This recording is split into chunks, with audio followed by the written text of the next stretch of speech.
Welcome to What the F is Going On in Latin America and the Caribbean, a popular resistance broadcast of hot news out of the region. In partnership with Black Alliance for Peace Haiti Americas team, Code Pink, Common Frontiers, Council on Hemispheric Affairs, Friends of Latin America, Interreligious Task Force on Central America, Massachusetts Peace Action, and Task Force on the Americas, we broadcast Thursdays at 4:30 p.m. Pacific, 7:30 p.m. Eastern, right here on YouTube Live, including channels for The Convo Couch, Popular Resistance, and Code Pink. Post-broadcast recordings can be found at Apple Podcasts, Spotify, Telegram, radindiemedia.com, and now under podcasts at popularresistance.org. Today's episode, Colombia, Total Peace and the Fight to Free All Political Prisoners. I'm happy to have two fantastic guests join us today, everyone, and I'm sure you're going to really get a lot out of this conversation. Anthony Dest is joining us from New York. He is with the Colombian Freedom Collective, and it is specifically his prisoner project that we're going to be talking about in this episode. And then joining us from Cali, Colombia, is Ajamu Baraka of Black Alliance for Peace, Haiti Actions team, and he is also the Black Alliance for Peace national organizer. And he can talk to us about what full peace looks like in Colombia and what the hope is for the region. I should also just remind all of you that, and some of you have been following the program for several years, that I was in Colombia in May of 2021 during the Paro Nacional on a human rights observation delegation. So this is a really, really special episode for me on a very personal level to have this conversation with Anthony and Ajamu. It's terrific follow-up as to what's happened to some of the people since May of 2021. And so let me just start with a brief background. Some of you will be familiar with this and others of you are new to this subject. So let me give a background starting in April of 2021. So in April 2021, tens of thousands of people took to the streets in Colombia to demand change. They rejected decades of state violence and deepening inequality. Over the course of 3 months, the largest protest in Colombian history spread to over 800 municipalities throughout the country. The months-long protests played a huge role in creating the conditions for the election of Gustavo Petro and Francia Marquez. Changes are afoot in Colombia, and the inauguration of President Gustavo Petro and Vice President Francia Marquez on August 7, 2022, marked an important shift away from decades of political repression. However, more than 300 people accused of participating in the 2021 protests still remain incarcerated and/or are facing harsh sentences on trumped-up charges. Political prisoners from the 2021 national strike are currently on a hunger strike in 4 prisons around the country. Despite numerous promises from the Petro administration to address their situation, the prisoners continue to face dire conditions. The only demand that would bring an end to the hunger strike, a response from the national government regarding the December 22 proposal emerging from political prisoners in Palmyra for the creation of a table for dialogue, Mesa de Diálogo. So let me introduce Anthony and Ajamu to all of you. And also Anthony asked that I share where to stream this. I'll put a couple links in the chat for you, Anthony. So welcome, gentlemen. Really wonderful to have you both with us for this episode. It's really, as I mentioned earlier, it's a really important follow-up to a number of our previous episodes regarding the Paro Nacional in Colombia, as well as the presidential primaries and the presidential election. So this is a terrific opportunity to continue informing our audience about Colombia. So Anthony, why don't we start with you and what your project is and what the prisoners are demanding and why they are still imprisoned when the Colombian president is very vocal in the media, social media particularly, about countries throughout the region releasing all political prisoners. No, thank you. Thank you so much for inviting us on today. And it's great to raise these issues right now because I think it's more important than ever. And just to kind of begin, as you mentioned in the intro there, the Colombian national strike in 2021 started on April 28th, and it lasted for about 3 months. But it's, for me, pretty hard to put an end date on it because the expressions of a struggle for dignity and resisting state violence and resisting capitalism continued long after whatever people tend to think of the strike ending as ending, right? That it didn't culminate at a specific date. So that resistance has continued, and there's all kinds of vibrant expressions of where this has gone in the last couple of years. And I think it's really important to highlight that. But another way that this strike hasn't ended is that there are still a lot of people doing time for expressing themselves, for struggling for dignity during that national strike. And so the most recent numbers we have are upwards of 300 political prisoners from recent demonstrations for participating in social mobilizations currently in Colombia. And this project is not my project. It's a collective project. We're the Colombia Freedom Collective, and it's a few different organizations here in the United States, including the Black Alliance for Peace, the U.S. Peace Council, Woodbine, and the National Lawyers Guild San Francisco chapter, as well as organizations in Colombia, like the Comisión Intereclesial de Justicia y Paz and Trabajo y Dignidad, as well as the Punto de Resistencia en Paso del Aguante, which is the primary case that we are working with. And basically, I've been working on Colombia for many years now. I'm also Colombian, and I was inspired by what was happening during the national strike in 2021. And, during the strike, I made it down to Colombia, established contact with several folks that had been involved more towards the tail end of it after some of the most brutal state repression had ended. I think it's really important to highlight that over 40 people were killed by police, and at least 80 people were killed during the protests. Dozens of folks were forcibly disappeared. Many more were injured. There's at least, I think, 25 cases of sexual violence committed by police forces against participants in the national strike. So, that violence is really what kept people out in the street, and that's what people were resisting throughout the national strike. And now to see that the folks that really put their lives on the line to better their conditions have been facing time, and really hard time, for choosing to struggle. And like you said earlier, create the conditions for the election of the first progressive government in Colombian history, for me, was completely unacceptable. And, I think that is what inspires a lot of us that are part of this movement to demand the freedom of political prisoners in Colombia right now. So let me, regarding the violence, for the audience, violence was like military style assault on people who were peacefully assembling. And it had, these were, what we came to know as the ESMAD teams. And this were full-blown military style tactics and equipment that were used against civilians. It was more than violent. It was warfare, I would argue. And just to paint a picture for the audience. And when people assembled, it had nothing to do with whether it was peaceful, whether it was art, whether it was for music, just flying pancartas, banners, against the Duque government. These ESMAD teams would break up an event once it lasted what they deemed to be too long or got too large, whether it was peaceful or not. And it was done very, very, very violently with military style tactics. And it was pretty gruesome. For the majority of the country, it was about 70+% of the country that was protesting the government at that time, which was enormous. The government had pretty much lost the people by then. which I would argue is why the repression was so strong.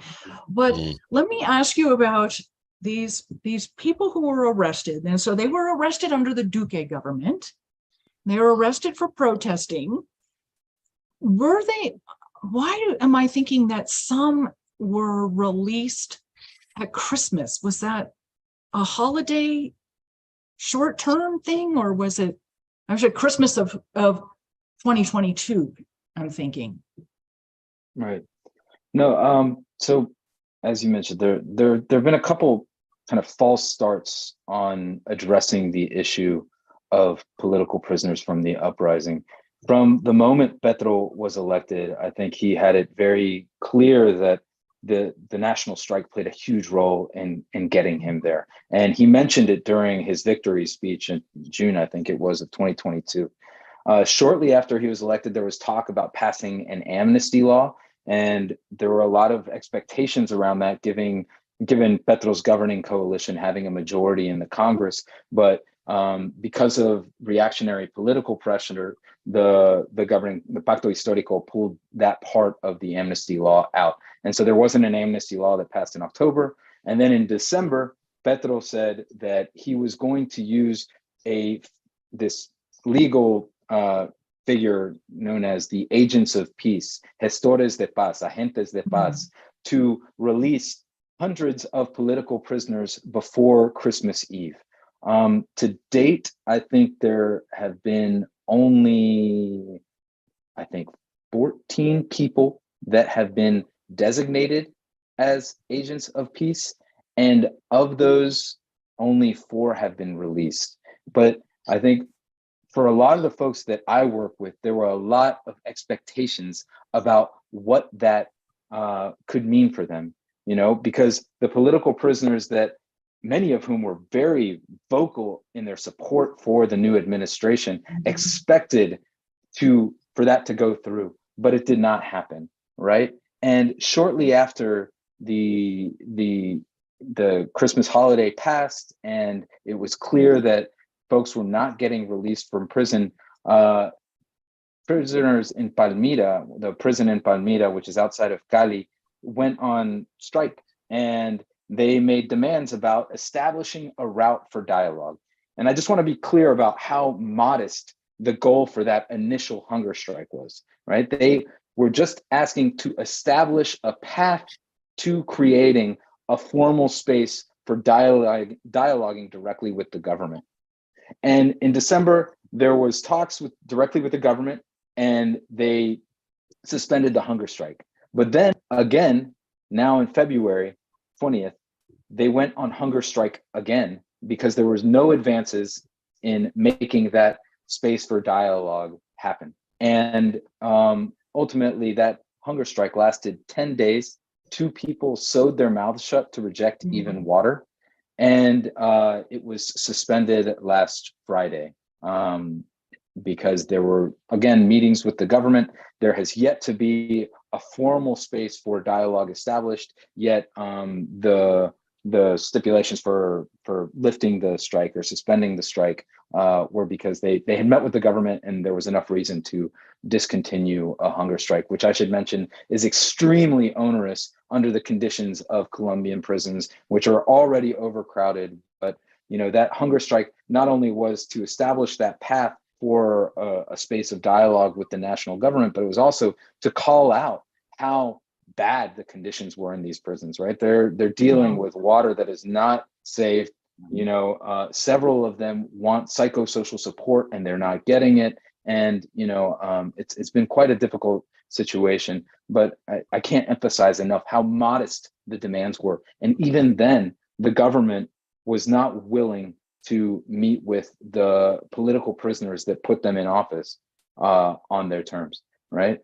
Just to put this in perspective, Gustavo Petro has met with former President Alvaro Uribe 3 times since he was elected, and he has yet to meet with the political prisoners. The people who helped put him in office, who helped get rid of Uribe. There's a couple things I'd like to follow up on. To me, and we said this before, the irony of not addressing these political prisoners when there is a call from the president of Colombia himself, for other Latin American countries to release their political prisoners. It's hard to understand that, especially considering the fact that there is now a new vice ministry in Colombia that was specifically created, and I believe it falls under the Minister of the Interior, but I'm not 100% sure. But it's a new vice ministry of social dialogue and equality. He has a whole team of people prepared to talk and negotiate whenever and whoever is ready. And yet the prisoners are ready, and you say it's modest demands, and yet that dialogue hasn't happened. Are there legal issues? I mean, some of the crimes that have been put against the prisoners, is there a concern there with any of those? I mean, with any or all of them, that some of them should remain in prison, or is this just another form of political persecution? I mean, I think it's really important to point out that there are some very severe charges against some of the prisoners, and there's always going to be a legal question about a full-out amnesty versus a partial one, or what constitutes that amnesty. But I think it's just, again, important to insist that the prisoners that were on hunger strike last month were not demanding amnesty. They were demanding a space for dialogue, a formal way of dialoguing directly with the government, right? And so, which the government has. And to your question, I mean, for me, what are the limits of that dialogue? What makes some sort of dialogue feasible while others are off the table?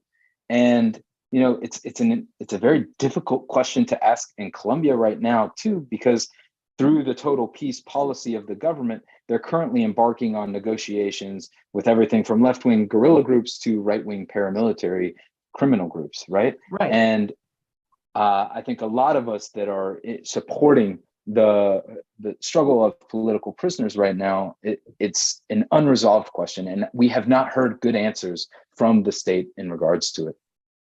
Let me make a comment about that also. Sure. I think one of the ways in which we can perhaps explain the slowness on the part of the government to address this issue of prisoners, while we see that the government is attempting to address a number of different contradictions in Colombian society by engaging in discussion with various forces, might be because these issues that they seem to have prioritized more so than this issue of these young prisoners might be related to the kind of social pressure that they feel to address certain kinds of questions. The very fact that it appears that many people in Colombia sort of forgotten about these young people, it releases some of the pressure for them to really address this issue. The fact that that they are engaged in advancing, using the full weight of the legal system against these young folks, while not feeling any kind of pressure to address the issue of impunity. That is, who was responsible for all of the people who died during the course of this rebellion? These questions had never been answered. Therefore, they feel that they don't have the social pressure, the political pressure on them to really effectively address this. That's one piece of it. The other piece is that, there are enormous political complexities in Colombia regarding the state. Anthony alluded to that a moment ago. that there are certain questions that the government raised that they were going to attempt to address. But it appears that as a consequence of a reassessment of the balance of forces in the Colombian state, that the Petro government backed away from. We have to remember this is still the Petro Marquez government. They have latitude to do certain things, but the overall character of the state and the forces that still control large chunks of it still resides with the radical right wing. That's not to attempt to apologize for some things that have not been done, but just to kind of pull in some elements and help us understand some of the complexities that people are facing here in this space. Well, that's true. I mean, these are really good points you bring up, because this is true for any new administration in any country. Just because the presidency changes doesn't mean a lot of the leadership management of other institution changes. A lot of people are civilian employees, like the immigration services, for example, that have been there, employees who have been there through multiple presidencies. They don't necessarily change just because there's a new president has been elected. Mm-hmm. So you can see how this would be a lot of things that have been inherited and aren't going to change overnight. And that's not unique to Colombia. No, and that's why it's important, Terry, that these kinds of discussions take place, that the kind of work that Anthony has helped to pull together and helping to bring attention to the situation, that we support this and we help to amplify this, because without the social and political pressure coming from inside and from external sources, it's going to be very difficult for us to finally resolve this issue with these young people in prison. Are the majority of the 300 young? I guess I would say young, like under 25, under 20, like. I don't have the ages. I mean, it's been extremely difficult to get good information about this because it has not been systematized. And I just wanted to correct myself. It is 17 people who were named agents of peace and 4 who were released through that out of the more than 200 that Petro promised. But yeah, no, it's been extremely difficult to get good information. But yes, the majority are young people. And that was another remarkable part about this uprising, right? And it was that young people came out into the streets, people who were not necessarily part of trade unions, formerly members of social movements or political parties, took politics into their own hands and struggled for dignity where they lived, right? They became protagonists in their lives in a way that for a lot of people really rocked the boat. And I think that also has to do with why a lot of folks within the government are a little nervous about getting too deep with this, right? What is on the table for dialogue under the Petro administration? And, for me, I think that he kind of spelled it out a little bit during his victory speech after he was elected, when he said that we are going to develop capitalism in Colombia, not because we worship it, but because first we must overcome pre-modernity in Colombia. And for me, I think, when you're dealing with the questions of an uprising and this kind of political activity that really rocks the status quo, people get a little bit nervous about it. But what is also clear to me is that the folks that were out there on the street were struggling for dignity. They had a very clear mind, at least at first. It was about reversing and protesting against a neoliberal tax reform.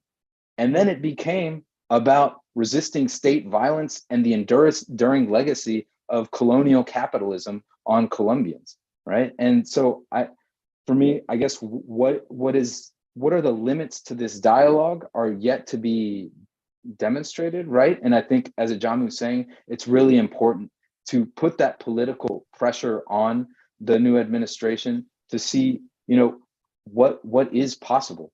Because, the folks that we're working with from Paso del Aguante spent 15 months at least in pretrial detention, despite maintaining their innocence, right, for the crimes that they're accused of. And they're looking at spending up to 50 years in prison if they're convicted, right?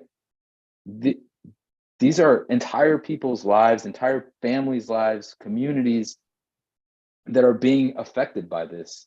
And why, right? Yeah.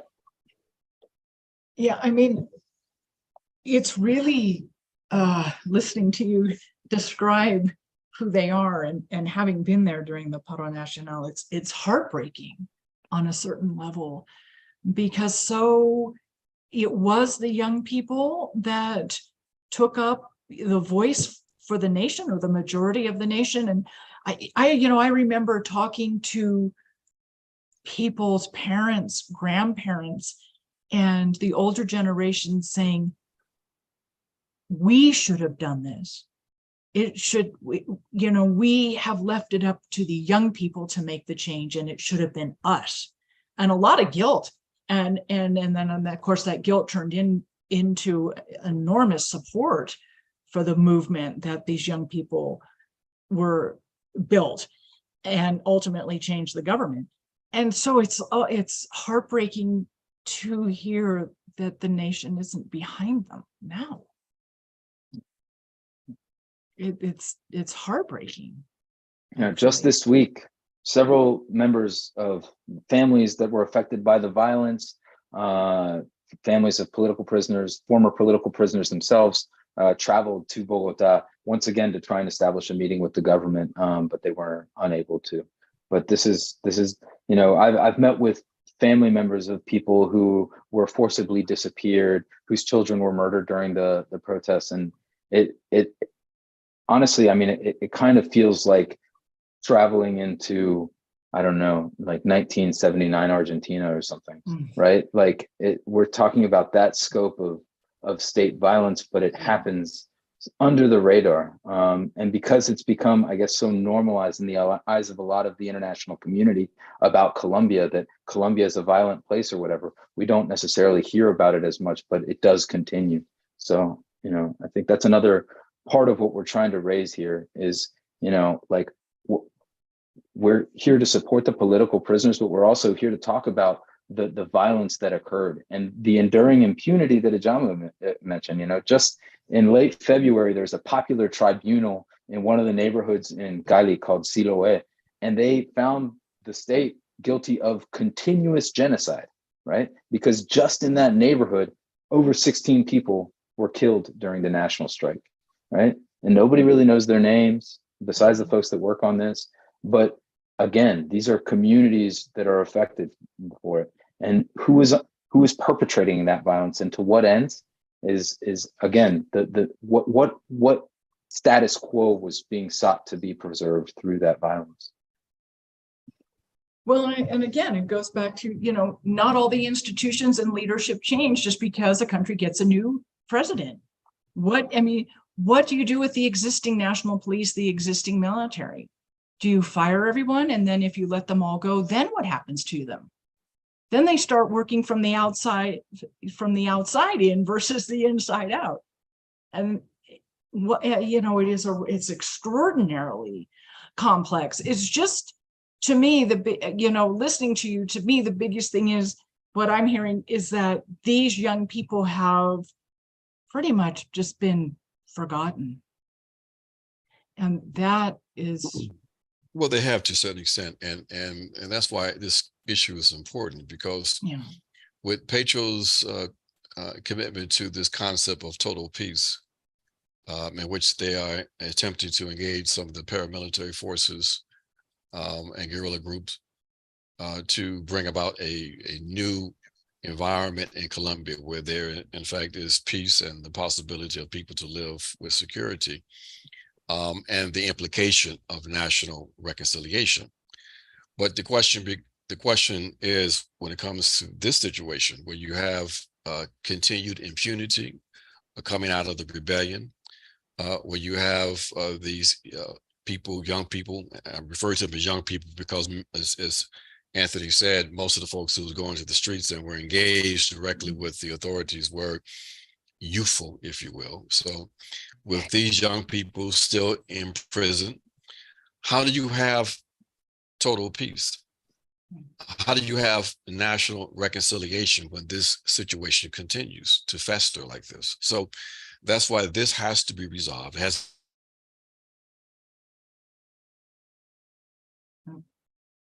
Looks like we lost him.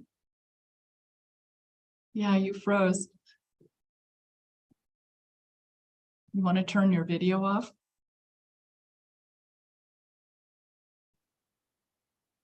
Ajamu?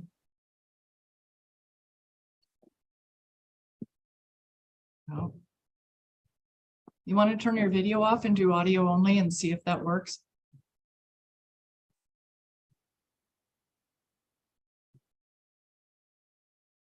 Maybe he doesn't know he froze.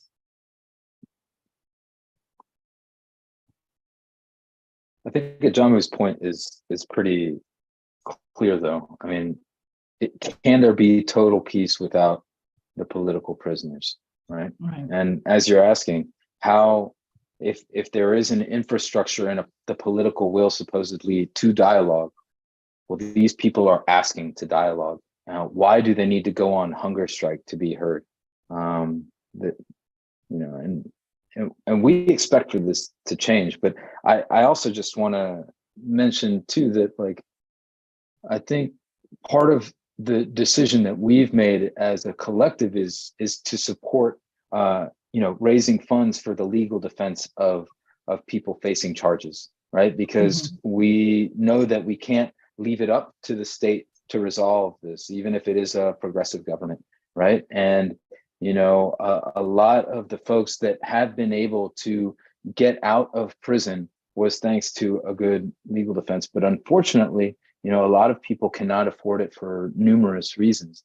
And, that was a decision we made pretty early on, that we wanted to find lawyers that were familiar with this, if they were from the Committee in Solidarity with Political Prisoners or other folks that we've known over the years to work with, that were representing defendants pro bono. And, we want to alleviate the material impediments to having a justifiable legal defense in the court of law. And so a lot of the fundraising that we've been doing is in regards to that. And can the fundraising be done through your website? Absolutely. Yeah, Okay. You can go to Colombia-freedomcollective.org, and there's the means. All of the money goes directly to the legal defense, the pro bono legal defense of the people from Paso del Aguante, the resistance point. And you can read more about the cases of the folks that we are working with on the website. But it's a campaign that's growing. And as I mentioned, in the coming month, there are going to be several hearings that are taking off with the cases. Fortunately, several of the folks were released, albeit after way too long in prison, pretrial detention in December. But now the cases are picking up again. And we'd love to encourage folks to, join us in packing the courts virtually, because currently all the hearings are online. And that means that we can sit in on the hearings and listen to the hearings and show not just the folks that are being tried, the defendants, that they have support, that they're not alone, but also demonstrate that people around the world care about what's going on. And so if you're interested in getting in touch with us there, you can also go to our website and get in touch with us, and we can send you information about how to participate in these virtual hearings. All we ask is that you keep your microphones off and just put your name and your location, like country location, in your username, so that the folks that are in the meeting know how much support is being shown for the folks being tried. Wow, that's really great. Mm. That's a really great act of solidarity. That's really wonderful. I will share with the audience that all of the articles and links that we're talking about, I have included in the program notes. So if you are watching us on YouTube and just go into the program description for this episode, all of those links are there, including articles and websites and all of that. So Great. So check those program notes and click and make your donation, and then be sure to join. the hearings. That is really a fantastic global act of solidarity, and easy enough to do. Yeah, absolutely. it's really great. So And I think Ajamu's back. And I wonder, Ajamu, if you talked about total peace, and that this piece and that this component with the political prisoners needs to get resolved in order, for the new Colombian government to pursue total peace and reconciliation within the country.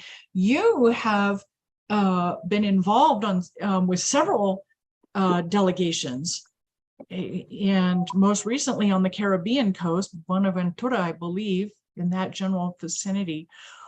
Can you share with the audience what those delegations were created for, and what you saw, and what the results, or what the impending results are?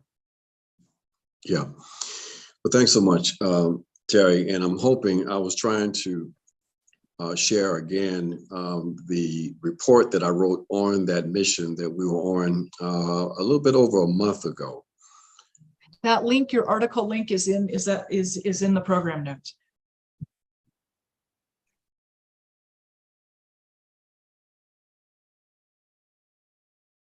Hello? No.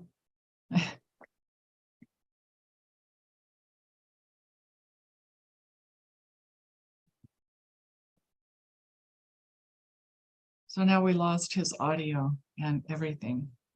Let me see.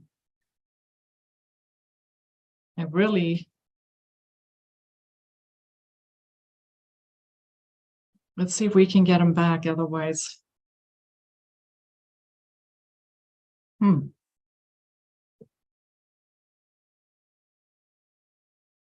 Let me pull up, I want to pull up the article. Let me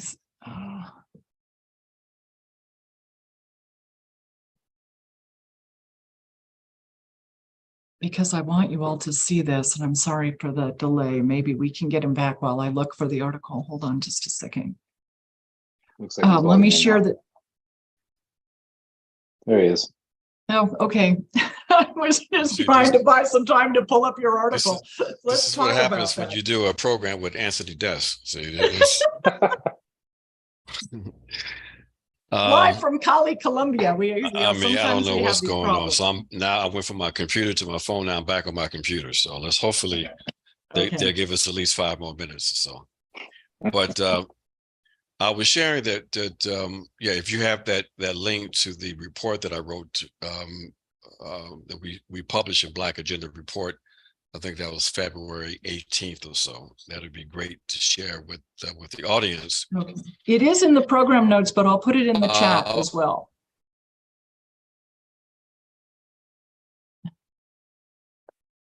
I think we lost him again. Yeah. Looks like it. Are you there? I'm here.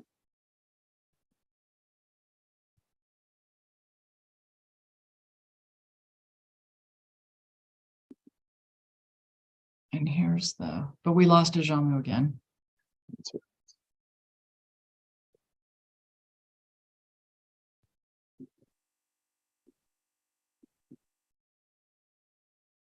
Fantastic. Actually, I have it too, as I will. I can hear you. Maybe you should shut your, we just lost you completely. Why don't you shut your video off and just do audio? I think the audience would be okay with that. And that might, okay. Yeah. Okay. Because we really want to hear about this delegation. The delegation actually went to the Pacific Coast and visited a number of territories. The part that we went to is considered to be the rural parts of Buenaventura, the Buenaventura district.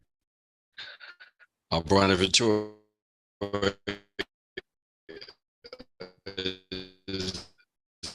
No, we're losing you.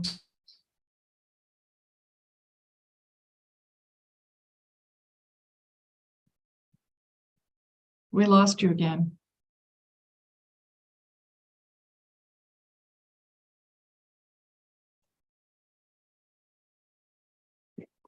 Yeah, well, so one thing we know, maybe Wi-Fi infrastructure is not so good. Yeah. Or maybe not this time of day. What's going on? So yeah, so I want to put this in the chat, and then maybe we should, what we were hoping to talk with Ajamu about was to kind of thread the needle between, with what is happening with the political prisoners, this call for total peace, and how that is unfolding. And there have been several human rights delegations and observers who have gone into some of the, particularly in Valle Cauca, and witnessed and taken testimony from what these communities need. And a lot of the prisoners, a lot of these political prisoners, a lot of these young people come from these exact communities. So we had hoped to talk about that delegation, but Ajamu, are you here? Yeah, okay, so quickly while we have you.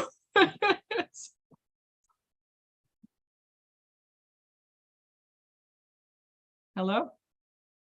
No, he can't stay connected. So is there anything else, Anthony, that we should No, I just would like focus to on? encourage folks to check out the website. That's Colombia-Freedom-Collective.org. We're trying to put regular updates about issues facing political prisoners on the website as regularly as possible. There's also space for you to make a tax-deductible donation if you're in the United States, and we would greatly appreciate that. And we can ensure you that that's going to go directly into the legal defense of folks that are facing pretty steep charges. So thank you so much, Terry, for inviting us. It's too bad we didn't get to hear from Ajamu about that delegation. I know it was a very intense, but hopefully fruitful experience. So, Well, it's a call for total peace, and in that total peace is peace for the entire region and creating a peace zone. And so we'll have a follow-up conversation. But also, Anthony, for you and your work, just to remind the audience that all of you joining this episode can listen to the court proceedings for online. And so again, it's just such a wonderful act of solidarity, and that again is on the website. And again, all of these links are in the program notes. So you can easily reference all of them. So thank you so much, Anthony. Really wonderful to meet you, and a really important conversation. I'm so glad you had time to join us. Thank you. And I just want to remind the audience that you've been watching What the F is Going On in Latin America and the Caribbean. We broadcast every Thursday, 7:30 p.m. Eastern on YouTube Live, YouTube channels for The Convo Couch, Code Pink, and popularresistance.org, and post-broadcast recordings can be found at Apple, Spotify, or wherever you get your podcasts. So thank you, everyone. Thank you, Anthony, and we'll see all of you next week. See you.